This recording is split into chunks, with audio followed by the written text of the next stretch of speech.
Hello, this video is for Stat 110, Module 4, Part 4, and includes a discussion of additional case studies to understand risk difference, relative risk ratio, and odds ratios. Okay, let's go ahead and get started then. So our first example is going to consider the relationship between suicide attempts and adoption. This study included data on 1,232 adolescents. Each adolescent was classified according to whether or not they were adopted and whether or not they had attempted suicide.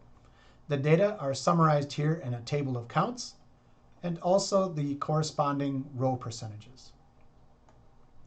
The 100% stacked column graph is provided here as well. The adopted no is the left bar, and the adopted yes would be the right bar. We're going to talk about the risk of attempting suicide, so we're interested in the differences between the left bar and the right bar and the gray boxes, because those are for attempted suicide. If we do a calculation of the difference in risk, I would just take the 6.8%, subtract the 1.7%, and I'm going to get a value of 5.1%. So the attempted suicide box on the individuals that were adopted is 5.1% higher than the attempted suicide box on the left side, which is those that were not adopted. If we compute the relative risk ratio, I'm going to use a ratio instead of a difference. I'm going to take the 6.8% and divide by the 1.7%. And when I do that math, I get 4. So what that means is that the the risk of suicide for those that were adopted is about 4 times higher than the risk of attempted suicide for those that are not adopted. Okay, I'll go ahead and hit pause here, or let you hit pause here, and you can answer those first 4 questions.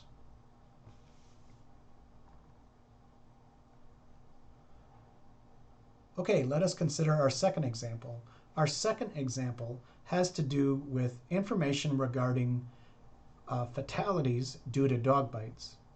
So according to the website dogbite.org, over a 2-year period, there were a total of 88 fatal dog attacks, and this is in the United States. The following data was given in that report. So here I have 20 and younger, so the age group 20 and younger. And we can see that 24 individuals were killed by dogs other than pit bulls, and 24 were killed by pit bulls. For the 21 and older group, we can see that only 12 were killed by some other dog other than a pit bull, and 28 were killed by pit bulls. The 100% stacked column graph is here, and we can see that the 21 and older group was more likely to be killed by a pit bull than the 20 and younger group.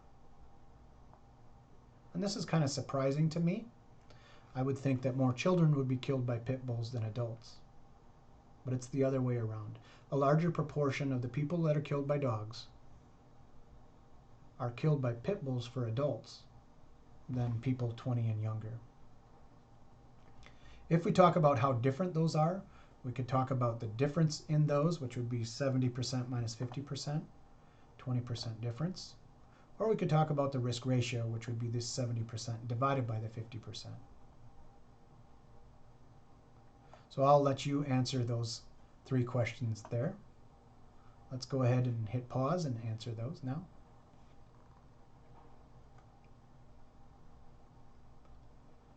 Okay, let us carefully consider the next comment here.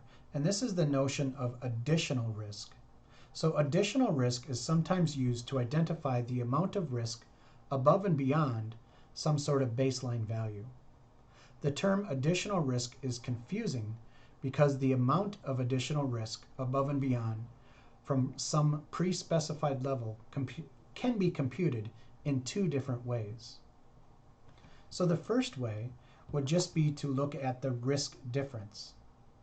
So if we look at the difference in the risk here, That would be 70% minus 50%. That would be 20% difference. So there's an additional 20% for the 21 and older group. The additional 20% is for those that were killed by pit bulls.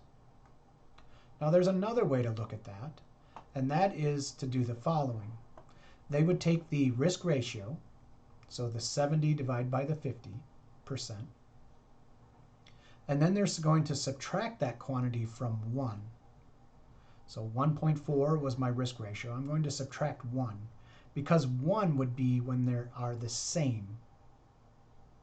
So my risk increased by 0.40. Now, when we compute the 0.40, that's using the risk ratio. When we compute the additional risk using the difference, it's a 20% difference. Now, the way that people will interpret this 0.40 is as the following. The risk of someone 21 and older being killed by a pit bull is 0.40 more than someone that is 20 years and younger. Or oftentimes they'll take this 0.40 more and change it to 40% more. So what that means here, what they're doing, is they're looking at box A and box B here. Box A for 20 and younger, box B for 21 and older. And they note that I have to increase box A by 40% in order to match box B's. So what they'll say is that box B is 40% higher than box A, or 40% larger. Now that's not the same as when I'm using the difference. When I'm using the difference, it's 20% larger. Well, when I'm using a ratio, box B is 40% larger than box A. So if I'm using a risk difference, they're going to say that the additional risk is 20%. But if I'm using a risk ratio, they're going to say that the additional risk is 40%. Now, oftentimes when people are talking about additional risk, they do not communicate which of these two that they're using. And these are very different from one another. So this tends to be very confusing in practice when people talk about additional risk. From my knowledge on the subject, most people, when they're talking about additional risk, are talking about it in terms of the risk ratio. So risk ratios are much more common to use than risk differences. So when they're talking about additional risk, they're probably talking about this additional risk in terms of the risk ratio and not the risk difference. Now I kind of like the risk difference because that tells me the true difference in the risk as a percent on the original scale. So saying that it's 20% higher, I have an idea of how much that is. It gets a little more confusing when they talk about the additional risk using a risk ratio. So again, that's something in practice that we need to be careful about. Okay, how about another study here? This one has to do with risk fractures. The risk of a bone fracture in post-menopausal women. I have 12 different risk factors listed here from this study. If we just look at the first one, we can say that a mother with a fracture. So how do I interpret this 1.27? Well, that's just going to be the percent or the chance of a fracture for those whose mother has had a fracture against the percent or chance of a fracture for those whose mother has not had a fracture. And that's going to be 1.27. So if your mom had a fracture, then this individual is slightly more likely to end up with a bone fracture than somebody whose mother has not had a fracture. Now, if we look at which one is the worst in here, or which is the most important risk factor, that's going to be the risk factor for diabetes. Diabetes, that risk of fracture increases by 9 times. So a woman with diabetes, so this is a postmenopausal woman, Postmenopausal woman with diabetes is 9 times more likely to end up with a bone fracture than somebody that does not have diabetes. Okay, so here's some questions about these other risk factors. I will let you answer questions 8, 9, 10, and 11 then.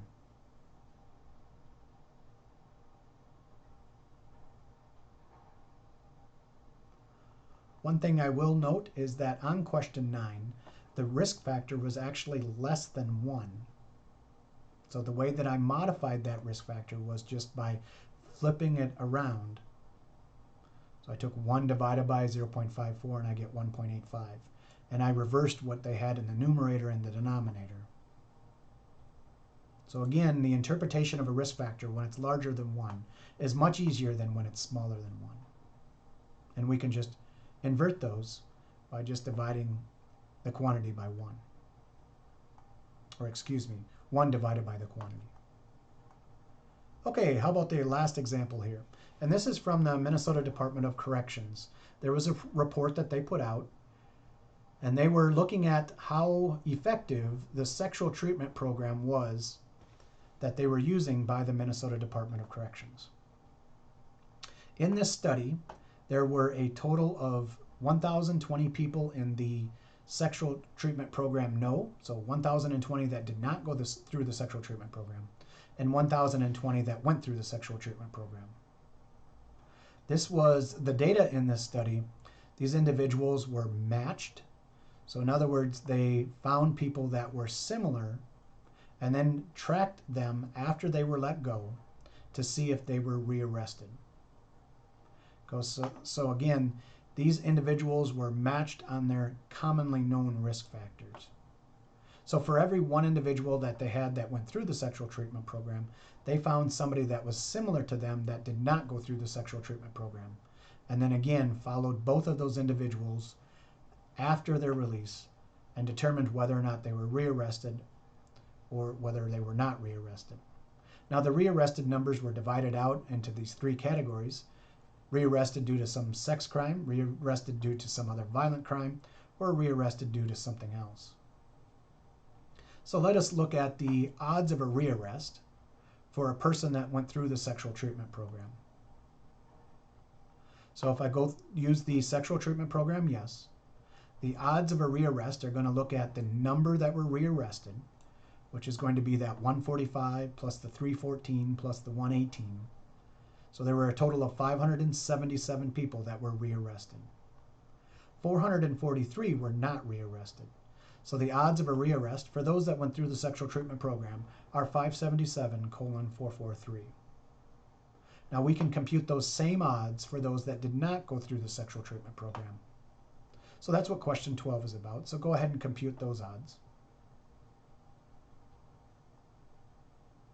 Next, let us consider the odds ratio then. So we're going to take the odds of those that did not go through the sexual treatment program, which are going to be 593:427. Divide those odds by the odds of a rearrest for those that went through the sexual treatment program, which is the 577:443 there. We're going to again use the ratio of ratios there to get that odds ratio, and I'm going to end up with a value of 1.07.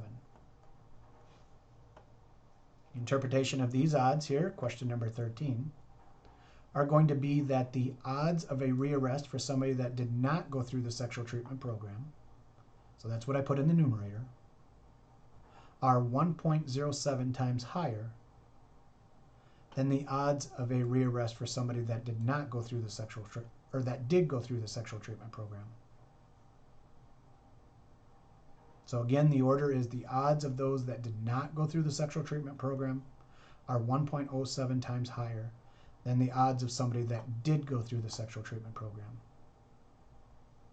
Now, if there's no difference in odds, that quantity is going to be close to 1, and 1.07 is pretty close to 1. So the sexual treatment program appears not to be working very well. The sexual treatment program that the Minnesota Department of Corrections was using and based this study off of does not appear to be working very well. Now, I think they knew that. That's probably why they did this study. Now, a more fair comparison would be to evaluate the quality of the sexual treatment program by looking at those that were rearrested for a sex crime. So here, those odds, so I'm just looking at rearrested for sex crime. If I do the sexual treatment program, that would be 145:443. And then for those that did not go through the sexual treatment program would be 199:427.